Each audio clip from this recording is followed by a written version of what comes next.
चतिया के पदुम मोगर नामक कलाकार ने अपनी कला और मेहनत से स्थानीय क्षेत्र में खास पहचान बनाई है। रास महोत्सव के लिए व्यस्त ये कलाकार दिन रात मेहनत कर विभिन्न देवी देवताओं की प्रतिमाएं बना रहे हैं। ये प्रतिमाएं सिर्फ चतिया तक सीमित नहीं है, बल्कि बिस्वनाथ, तेजपुर, गहपुर जैसे अन्य स्थानों तक भी भेजी जा रही है।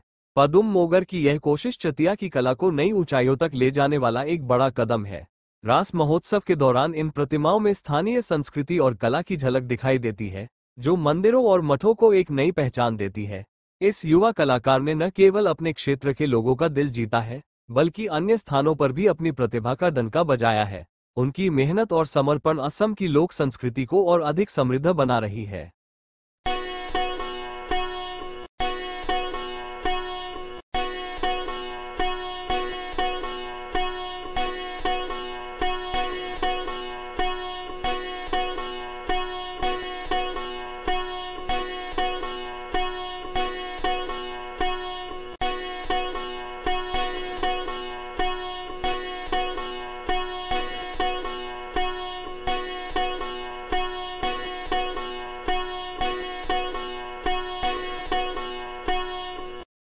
আমাৰ গৃহলৈ আহিছে আপোনালোক, আমি ধন্যবাদ জনাইছোঁ।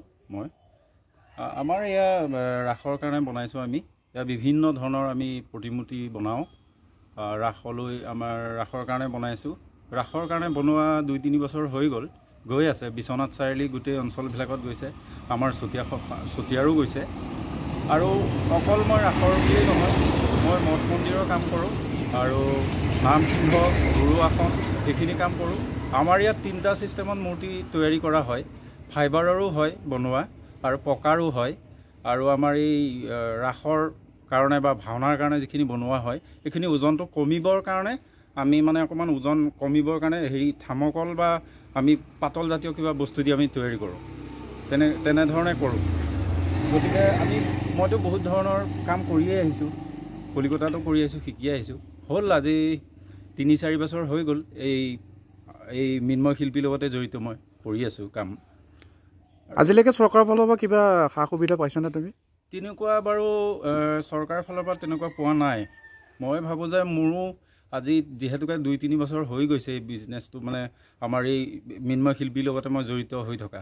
গতিকে মই ভাবোঁ যে আমাৰ এই শিল্পীত্বটো অকণ ডাঙৰ কৰিবৰ কাৰণে, অকণমান বহলাই কৰিবৰ কাৰণে যাতে মানে চৰকাৰে অকণ সহায় কৰে আৰু আমি আশা কৰোঁ তেনেকুৱা ধৰণৰ।